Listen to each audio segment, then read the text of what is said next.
Okay, so on our resource page, we do have a bunch of different things. The first things you're going to see, so if you guys did want to follow along, we will have right here in this assets folder, a series of folders that have a bunch of different pictures that I'm going to be using today when I do this. And above that right here, this is the post-workshop survey. We just are asking for some feedback so we know what we can work on, what you guys would like to see, and some other things as well. And when we're done today, please feel free to go ahead and do that. If you guys have the time, we really appreciate that. As we scroll down, this is going to be our contents. And I broke everything down pretty much step by step. And if we scroll through it, you'll be able to see this is the layout of the interface. For those of you guys that have never seen it, although you're going to see a lot of similarities to any other Adobe program. If you guys have been in one of these before, or if you guys use any other Adobe software, generally your tools will be located on your left-hand side. You'll have your pasteboard and your artboards. In this case, Xd generally has lots of artboards, unlike most of the programs that we use. And then on the right side is our properties panel, or our properties menu. And up here are just a bunch of menus that we have, which whether they relate to the actual program, or you do have the application menu bar at the very, very top. So usually we find a lot of things through window, which we'll talk about when we get going here in a minute. So like I said, everything's broken down for you guys step by step. For those of you guys that have never used Adobe Xd, it is a prototyping tool. So it helps you generate a functional sort of web page. It could be an app for a phone, or a variety of different things. When we go ahead and launch, you'll be able to see there's a lot of different things that we can use it for.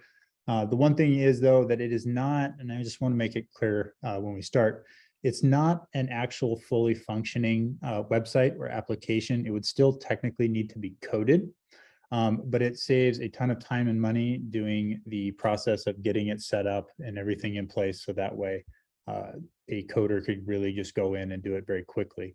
And it also guarantees that you're going to get the outcome that you're looking for at the end. Today, we're going to go ahead and be creating, if we scroll to the bottom, you'll be able to see a little bit more of what it'll look like.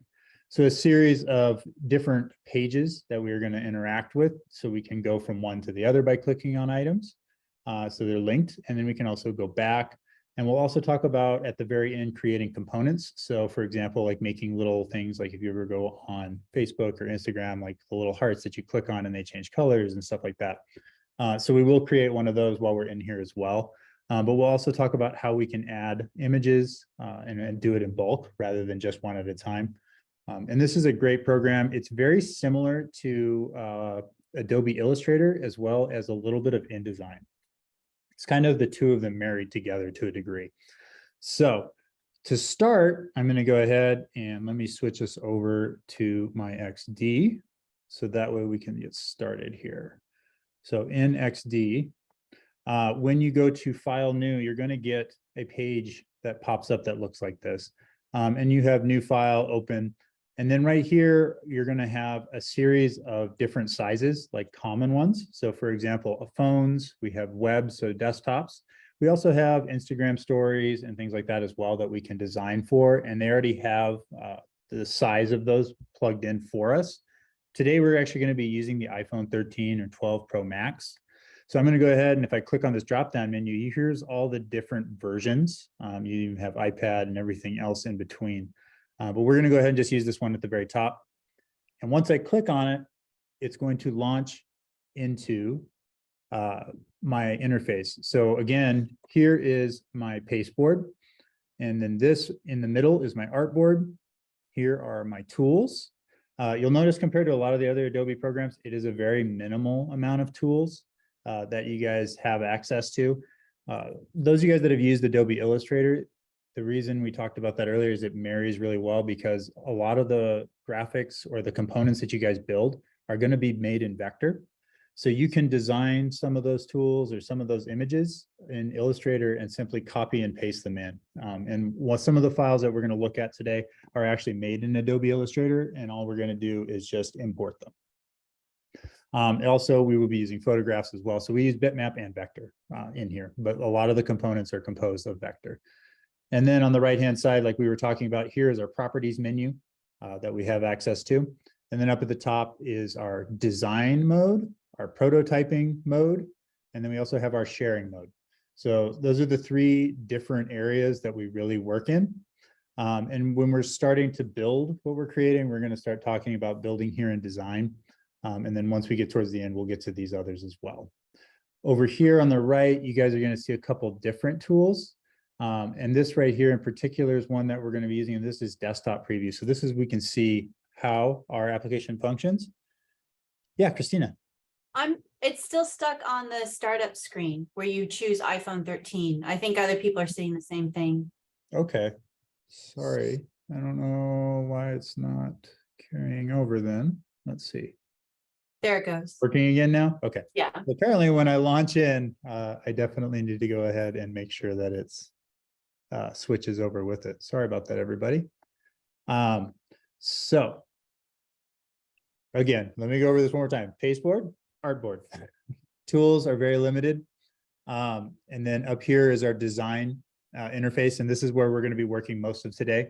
Prototyping we'll use towards the end, and then sharing is the absolute last thing that we're going to go ahead and be doing. And that's how we can share with other people, so people can view what we've done.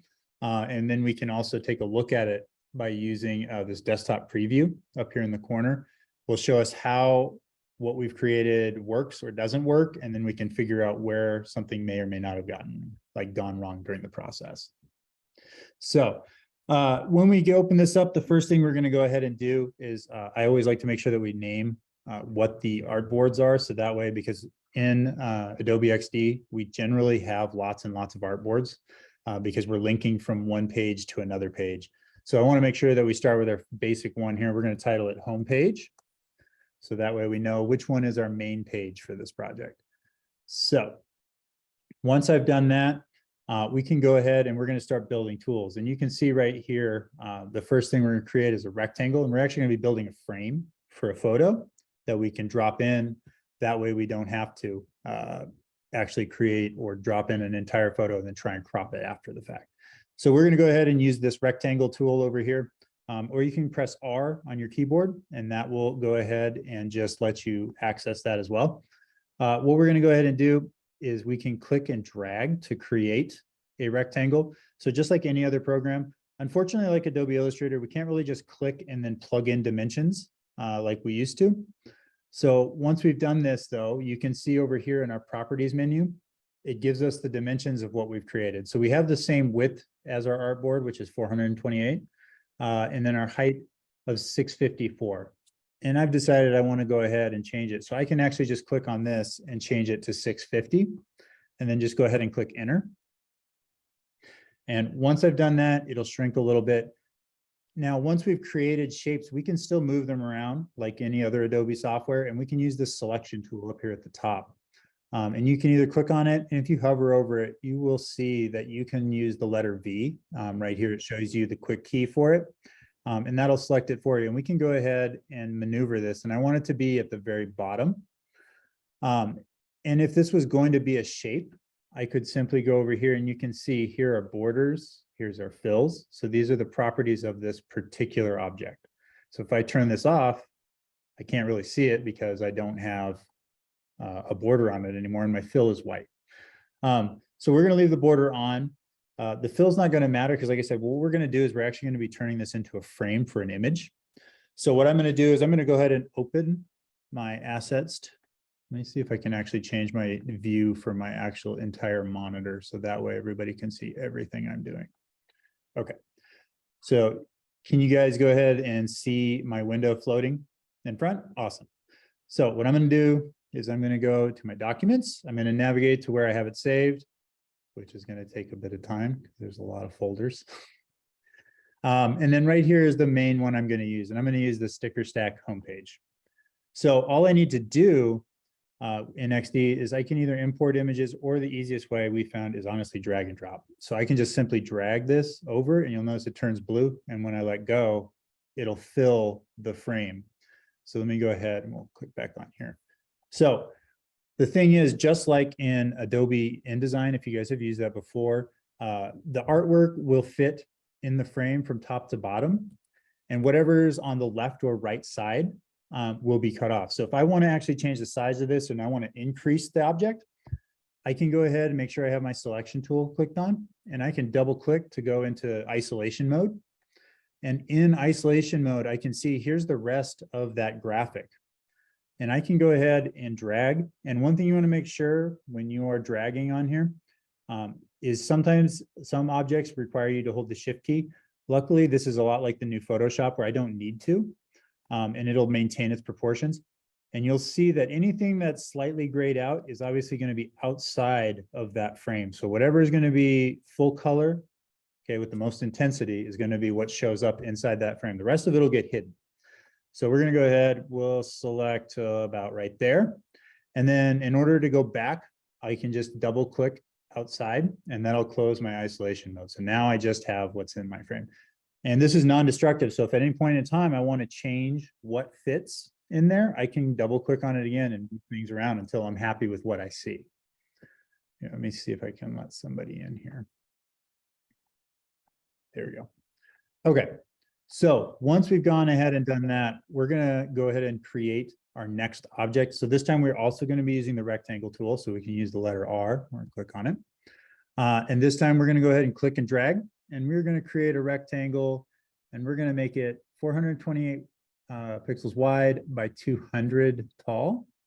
And I'm going to make sure I click on my selection tool. I'm going to go ahead and maneuver this so it's just above my artwork. This time I am going to go ahead and I'm going to deselect my border so I don't have a border. And I can go over here and on fill, I can click on the actual color, which is white right now. And I will get my color picker popped up and I can pick any custom color, or if you have a particular hex code, like if you're using a U of A color, for example, you could plug that in and it'll fill that color for you. In this case, we're just going to go ahead and select black, which is going to be 000 6 zeros is all it's going to be. And we're going to go ahead and hit enter. And that will fill that box for me. So that's how we fill or add strokes to different objects. Let's see. All right. So the next thing we're going to talk about doing is adding type. And type can be added in a lot of different ways. And so just like Photoshop and Illustrator, this program revolves around the idea of layers. So things can be stacked on top of each other. So I can move things. So whatever's the most recent thing I create will sit on top of the one I created before. So in this case, if I go to the type tool on my toolbar over here on the left, I can go ahead and hover over that black square and click once. And I can go ahead and type in this case, we're going to call this sticker stack. I'm going to go type sticker, press return, stack. So I have 2 rows. Now, once I've done that, if I want to make any edits to it, because I still have my little cursor in there, nothing's going to happen. I won't change my font. I won't change the color. So in order to change the color, the font, or anything about this type, I'm going to go back over here to my selection tool. And you'll notice I get my blue bounding box, which means this object is selected. And now on my right side, here in my properties menu, here are all of the text properties. So one of the first things is I'm going to go ahead and change my font. So I'm going to go from this, I'm going to scroll down and I'm just going to find one that I like. And I'm actually going to find Bebas New, if I can find it. There we go. And I'm going to go ahead, I'm going to change my font size to 75. And then right here, I'm going to go ahead and change my kerning to 200. And then I'm going to center it. And we'll change this to 75. And this is the leading. So this is how much space is between each of my rows of type. So kerning separates how much space is between my letters. And then leading will change how much is between each row of type. And right down here, same thing applies. Here's my appearance. I have a fill of gray. I want to make it white. So I'm going to go ahead and do that. And then I can just go ahead and click off of there. One thing you will notice is when you create something new, when we drag it, you're going to notice all these little hot pink and like turquoise lines pop up. These are smart guides, and they're going to help you center objects. You can see on the left, the right, the top, and the bottom, you're going to see little numbers pop up, and that's just telling us how many pixels are on each side. So that way we can make sure everything's centered. We do have alignment tools up here, like we do in any of the other programs, particularly Illustrator. You see these all the time at the very top.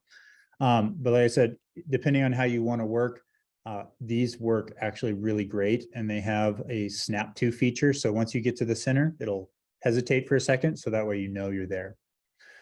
All right, we are going to add one more section of type. So in this case, we're going to go back to type tool. I'm going to go up here to the very top, and I'm going to type stickerstack.com.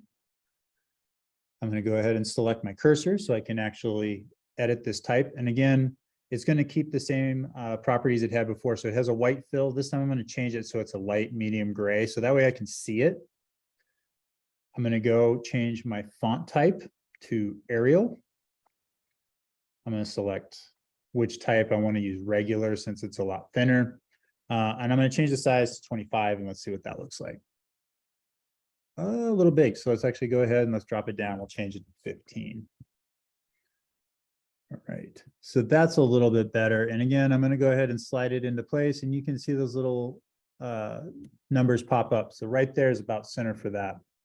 At this point, we're going to go ahead and try importing some objects. And these are Adobe Illustrator objects. So when I go ahead and launch my Finder, I can go into those folders that we downloaded. And you can see right here under symbols, I have a variety of them. And you'll notice that they are .ai. It's because they're going to come in as a vector, which means it's basically scalable infinitely. It doesn't lose quality as far as the appearance. So I'm going to go ahead and I'm going to select this symbol first. So what we'll do is go File, Import. Then we can navigate back to that. In this case, University of Arizona, Bookstore Workshops, XD, very bottom, symbols, and I can select that X symbol and click import. Now, all of a sudden, most people at this point panic and they're like, where did everything I just did go? It just disappeared. And the reality is what happens is every time you import a new object, it creates a new small artboard for it. So if I zoom out, and I can do that by using the Control or Command key, depending on if you're using a Mac or PC, and then the minus key, and I can go ahead and zoom in or out. And I can see that it just created an artboard down here at the very bottom. You can also use the magnifying glass, and if you click and drag over something, you can zoom in. But like I said, Command or Control minus and plus are my favorite ways to go. They're the fastest, the easiest, and you have the most control. So I'm going to go ahead. I'm going to go ahead and move this. So I'm going to use my selection arrow. I'm going to click off of it, and I'm just going to select the X, and I'm going to drag it up here towards the top. And so right now what we're doing is we're creating the appearance of what these objects are. And then later we're going to say what these objects actually will do. So when we do prototyping, we'll say, well, when we click on these things, it will do this. And we can tell it what those objects are going to do. So I'm going to go ahead and I'm going to import one more thing. And I'm going to import these 3 lines. Usually means you have a menu of some sort. We're going to go ahead and click import. So if I zoom out, and there they are again. So I'm going to go ahead and make sure I have my selection tool. I'm going to click and drag, and I'm going to go ahead and put this up at the top. So this is what anyone's going to see when they open up this app on their phone. This is what the homepage would look like. It would have my graphic. It would have the name. It'll have the website at the top. It'll have an X in the corner and the 3 lines. So the next thing that I want to do is I want to create a duplicate of this, because when we create a homepage and we want to keep the same properties, what I can do is click on this homepage using my selection tool, and you'll notice all of it gets selected at once. So what I can do now is if I click and hold, and if I hold down the Option or the Alt key, depending if it's a Mac or a PC, and I usually hold the Shift key because that allows me to drag perfectly across, you'll notice it makes me a perfect duplicate of my original artboard. So now I have 2 artboards. So what I'm going to do is I'm going to title this one. We're going to title this one Sticker 1. And this is going to be the page that will pop up when we click on our first sticker design that we're going to go ahead and bring in. So we're going to do one more import before we do that so we can get all of the importing out of the way. So I'm going to go ahead and I'm going to go and delete this X on this one because we don't need it. We're going to import our last one. I'm going to go File, Import, and we're going to select back arrow. And this is how we're going to get back to our home page. So I'm going to import it. We'll zoom out with Command minus. And then just like before, click and drag, and we'll put it up here in the corner where that X was. Are there built-on icons for this tool, or do we always need to use import? For the most part, a lot of this stuff you can go ahead and download using plugins and other options as well. There's also a ton of resources in Adobe Stock as well, where you can download little symbols and icons, and then those can be just brought in as well. You can also, if you like, use objects over here, and we do have in the resources at the very bottom of the resource page how you can go ahead and combine objects. So I can create these things, for example. Here, we'll create a little arrow real fast. So I can create any object I want. And that's why I was saying it's really great if you're used to using, for example, like Adobe Illustrator, because then you know how vector programs work really well, and you have a lot more control, and you can get a lot more creative with what you can create. So we'll go ahead, oops, copy, paste, bring those over, select all these, and we could just really quickly make them black, give them no fills. That is really crooked, so I apologize. So once we have it made, we can select all of them, and up here in the corner are our Boolean functions, so we can unite things, we can subtract things, intersect, exclude. So in this case, if I click this, this will turn it into one single object. So we can generate our own while we're in here as well. Like I said, if it's honestly, I think better if you can navigate Illustrator, because you have a lot more control and you can get a lot more creative with those tools. But there are other sources of finding little objects and things like that that you could use. Once we're done too, we can also take a look and talk about it a little more if you have other questions as well. So, but let's jump back here really quick. So once we've done that, we now have our two different interfaces. And so what we're going to go ahead and do is I'm going to come back to my home page now, because I have this set up.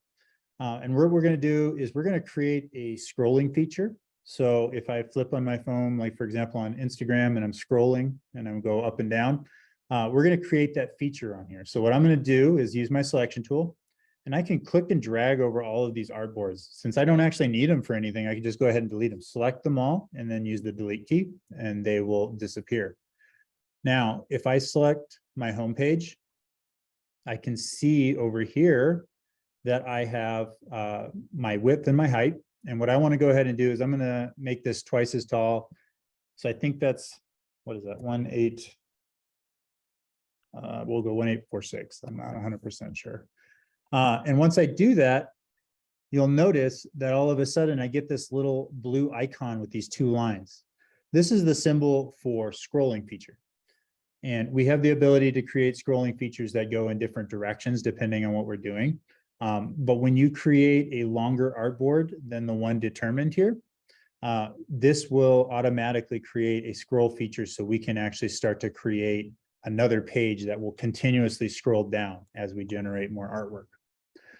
So once we've done that, we've already this basically automatically put in our scroll feature for us. So what we're going to do next is we're going to create what's called a repeating grid. So if you have lots of photographs or lots of images that you guys are going to be using, this is a great way to do it, because you can use an auto population function once it's created. So what we'll do is we're going to create a frame for a photograph. So I'm going to select my rectangle tool. I'm going to go ahead and click and drag. I'm going to hold the shift key and create a square. So if I hold the shift key, it'll only let me create squares. I do want it to be smaller than half the size of this artboard. So once I've done that, I'm going to go ahead and we're going to add a type for the bottom, and this will be the title. So I'm going to go ahead, I selected my type tool. I'm going to click and drag to create a type box. And here I'm just going to put sample, so it's a placeholder for now. And let's go ahead and increase this a little bit. So we'll increase it to 20. And then I can go ahead and nudge that up a little bit if I want it to be a little bit closer. So once I've done both of these, if I click and drag over both of them, I want to make sure that I have them both selected before I start my repeating grid. So that way it knows that I'm going to be making more than one object into a grid. And if I go up here to my properties menu at the very top, you're going to see a button just below those alignment tools we talked about that says repeat grid. And if I click on that, you'll notice my bounding box turns green and I get these two long rectangles on it. These, if I click and hold, will allow me to stretch it in such a way that I can create as many boxes and type as I want wide as I can tall. So I'm going to go ahead and I want to make sure that I have enough for 6. So I'm going to go to here. Now, even though I have more, you'll notice if I hover in between these, all of a sudden this column turns pink. And if I click and hold, I can increase the space between all of those artboard or all those frames that we just created. And I can do the same horizontally this way so that I only have 6 showing. And I can go ahead and shrink this back up. So now I have the 6 boxes that I want. And I also have the 6 options for my type. So rather than having to do this one at a time, which you can do if you want to fill in each one of these like we did here with this first homepage image, you can go ahead and select ungroup and then import each photograph individually. But if we go ahead and launch our Finder, and I go back in here and I go to sticker files, you'll see there are 6 different designs. And what I'm going to do is I'm going to click and drag over all of them. And notice these are all JPEGs. It works best with JPEGs and PNGs. So I'm going to go ahead and click and hold once I have them all selected, although I just moved them. I'm going to drag it to this very first. Why won't it let me select everything all of a sudden? There we go. First box and let go, and it'll auto-populate all the rest of the boxes on that page. If I only drag one photo, it will fill every box with the same photo. So depending on what you're doing, that is another way of going about it. But if you have a lot of things, for example, like if you're doing something that has a lot of photographs of employees or people that are working or things that you are trying to, sell or put photos up of, this is the fastest way to do it. And it's a lot like InDesign has a very similar function as well. And it also has the same function as far as type. So if I look here at my type, I can go and in one of these folders that you guys downloaded as your assets, you're going to see text. And if I open it up, we're going to have sticker info and sticker names, and we're going to use sticker names. And all I've done is if I open it up, you'll see I typed something, I pressed return, and I just created different rows. One thing to note is that you're going to see that these are all .txt files. It won't work with any other format we found very well. This is the best format, and you can go into Word, do this, and when you save it, just select the format as plain text, and it'll be a .txt file. So all I do is click and drag over that first one, and you'll notice all of the names changed accordingly as well. So they align with my photographs. So as long as everything's in order, you can easily create a grid of images and type that goes along with them and just drag and drop, and it'll automatically auto-populate for you. So, yeah. Oh, I think what if your name is long? Does it go to like a next line, or is there a way to that's actually a great question. I think all you have to do is click and drag these down, because you can increase because these are type boxes. They're not just like a single row of type. So I can increase this and it would auto-populate underneath it. So it would just fill the text box. So if you have a longer name. Is there any way to like set a height on those? Is under the transform?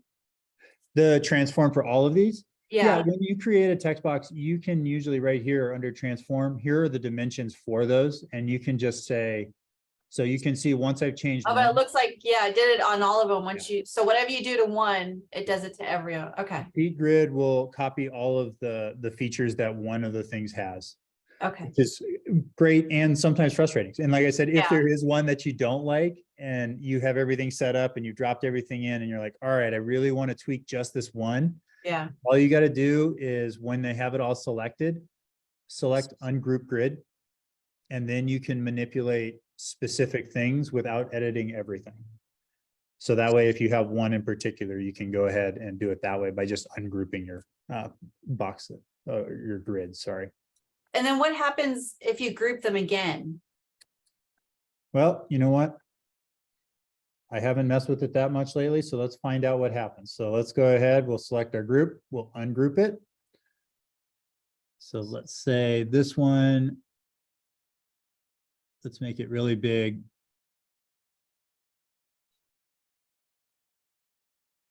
So hang on, I'm gonna do some really quick editing here. So give me a second. All right, so now this one is much larger type box than the rest. So let's go ahead, select everything. I don't know if we can regroup them at this point. Oh, it'll let us. So once you go back to that, it'll just, every box, if I go 2 more boxes wide, this 4th box on the right will mimic this box. So if you have ones that are unique, you could alter them and then turn that into a grid and then just continue that process across the board. So Thank you. it will go back to a repeat grid. Thank you. Can we change the fonts for different images, stickers, or anything? If you go in to isolation, you can double click on them, and when they're highlighted, you can go in and we can try changing. Let's find one that's very blatantly obvious. What's a really obvious one? Arial black. So in isolation mode, you can go in and edit them independently as well once they're in isolation. And all you do to do isolation is you just double click on an object repeatedly until it selects that very specific object that you're trying to get. Can you open the TXT file so we can see the format? Okay, yeah, let me go ahead, and if I do that, if I just press on the spacebar, it'll go ahead and give me a preview. So all it is this, it's just a regular document. And then all I've done is type a word, just press return to go down a line. All it has to be is on a separate line, and every line itself will be put into a different type box. Okay. So once we've done that, what we're going to go ahead and do is we're going to change the appearance of this second page. And this is going to be for sticker 1, which will be this one right here. So we're going to set this one up as if I clicked on this and I wanted to get like a blown up view with information about it. So what I'm going to do is I'm going to use my selection tool. I'm going to click on the photograph since we don't need it, and we're going to go ahead and delete it. And just like before, I'm going to go ahead, I'm going to take the rectangle tool and I'm going to create a frame, and we're going to make it fairly big. And then I can go ahead and open my images, and I'm going to go back to my sticker files, sticker 1. I'm just going to click and drag, let go. So now I have my image. And then just like before, we're going to use the same steps. We're going to use the type tool. We're going to click and drag. And in this case, we're just going to type out sticker 1 this time. And then we'll create one more. And in this case, oh, sorry, does anybody have a question? No? Okay. We're going to create one more text box, and just like before, we're going to type in, wait, I think I clicked on the wrong thing, sorry. Type in the word information just as a placeholder while we go ahead and set up. And you'll notice when I create a text box, even if it's larger than it should be, the text box is automatically going to shrink to the size of the word that I have. So in this case, I'm going to go ahead and drag this down to increase the size of my type box. Give me one moment and I will explain duplicating the artboard one more in a minute here, okay? So once we've done that, I can go ahead and just like we did before, I can open my type assets. And this time we are going to select sticker info. And I'm going to click and drag. And one thing you will notice is it's going to fill with the last set of parameters that we set for it, which right here, we have a very wide leading, which is 75. So we're going to have to shrink some of these in order for them to fit. And that's what this little red dot in the circle means at the bottom, means there's additional type that didn't fit. The dartboard's around to duplicate it.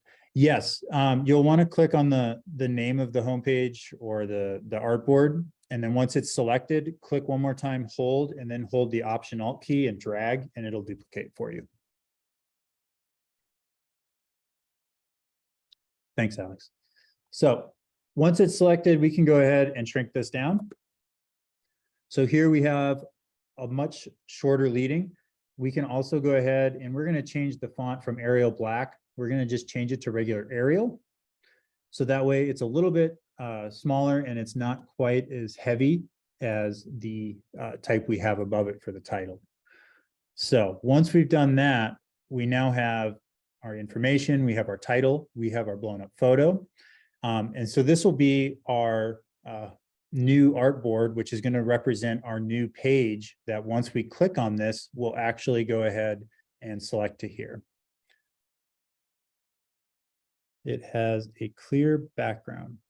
It sounds like you only have the artwork selected and not the actual artboard, because you actually, to duplicate an artboard, the easiest way is to click on the title and then click and then hold your Shift and Option, and it'll create another artboard. You can also use the artboard tool right here and just go over and click and it'll generate a new one. Which is actually another good feature to discuss really quickly is if I do create a new artboard and I want everything to be in the exact same place, even though I didn't duplicate it by holding the Option key and dragging, I can use the selection tool and I can drag over all of the things that are on this page and I can copy it by using Command or Control C. And if I go over here and select my new artboard and then press Command or Control V to paste or edit paste, it will paste in the exact same location on the new artboard since they're the exact same size. I don't have to worry about adjusting anything. It'll automatically put it where it belongs so it matches. So if I scroll from one page to the next, it'll look the same. So if your headers are all the same, you want them all to be the same, that's a great way to do it if you don't want to use the drag or if the option drag is not working for you. So let's go ahead and clear this one so we don't confuse everybody here. Okay, so once we've gone to this point, we're going to go ahead and we are going to go ahead and link this image to this page. So we're going to go from our design menu and we're going to go to our prototyping mode. So what happens now is you notice all my tools disappear. I don't have any anymore.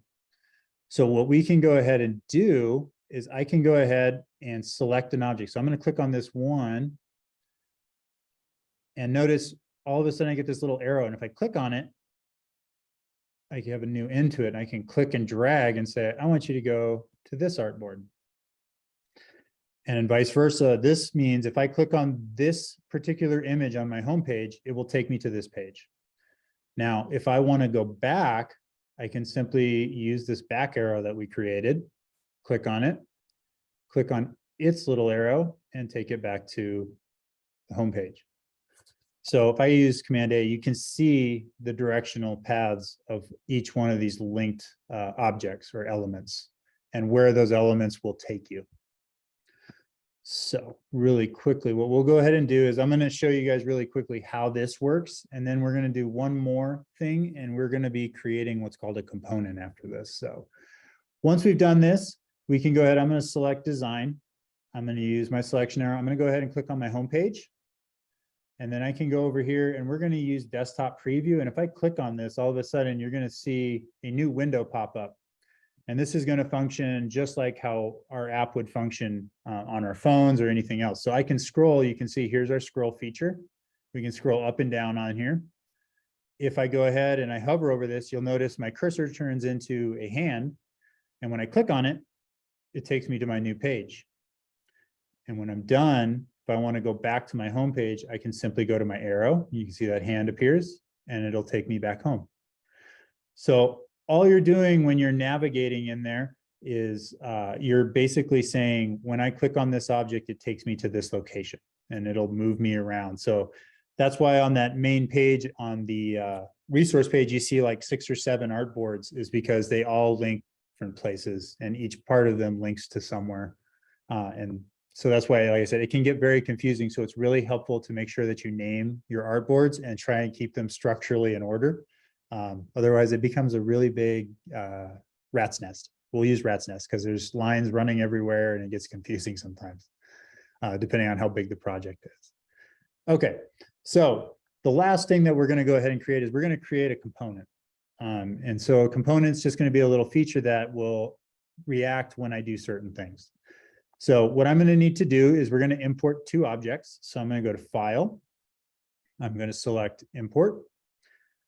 And we're going to go back to our folder. And right here are the heart components. So just like in, like I said, Facebook or Instagram, we can go ahead and click on something if we like it. So we're going to select both of them at the same time. We're going to go ahead and click Import. And just like before, it's going to create two new artboards. One of them is going to be the state when it's not been liked. So it'll just be an empty heart.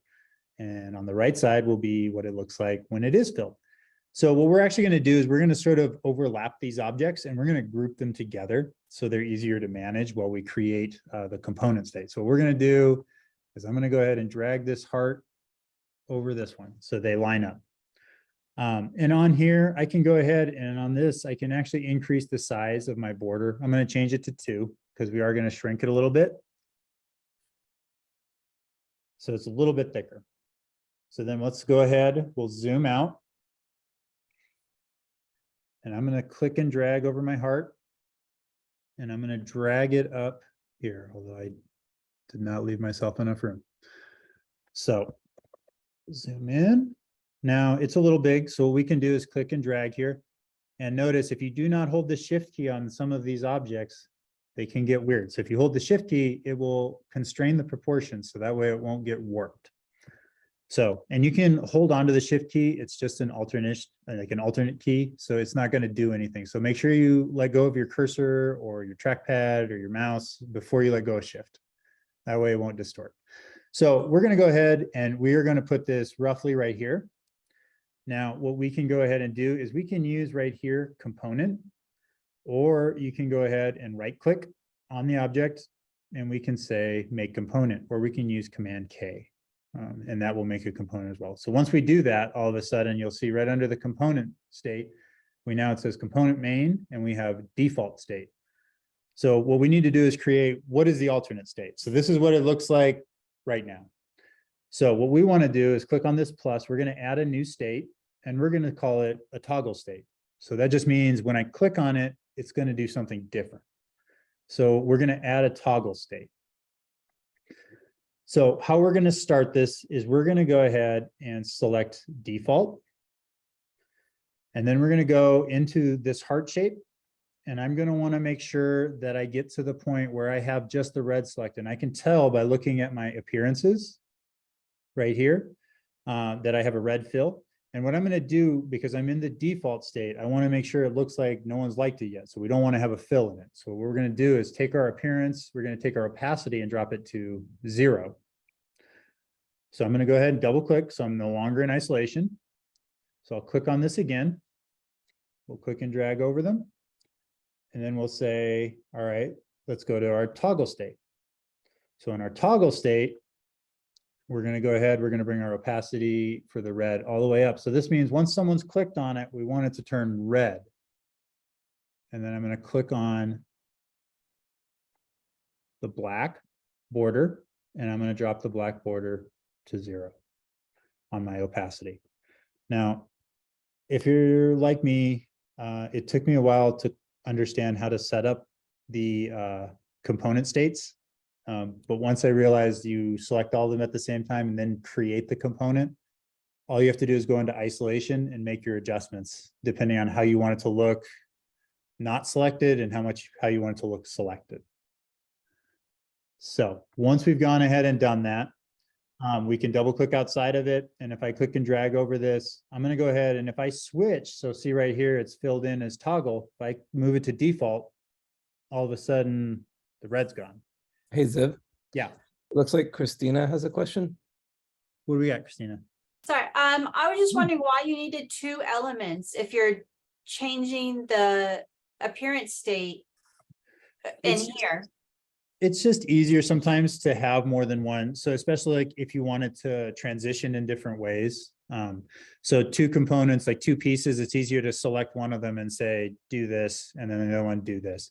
You could easily just use one and say, in the default state, it only has that border and no fill. And then on the next one, I could easily do it the other way as well. But it just seemed easier as people understanding it as two objects, and I make one disappear and one appear, rather than using the same object and adjusting things, I felt.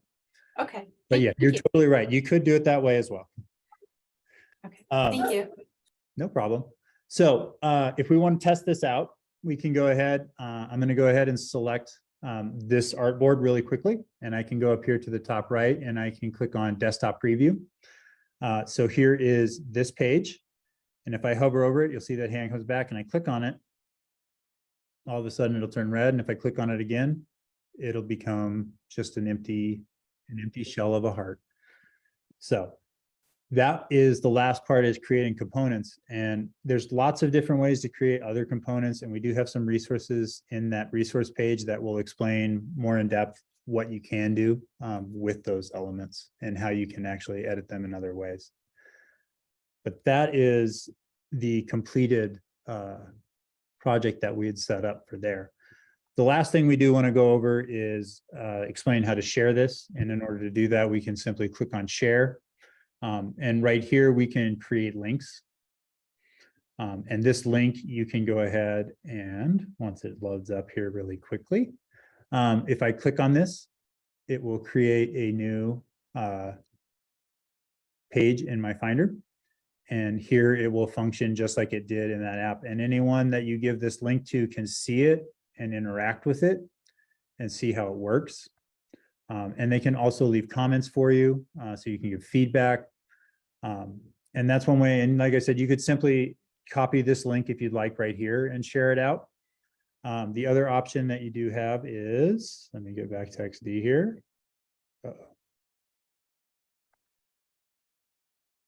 The people in my party are walking. Let me go back and jump back in really quickly. Sorry, everybody.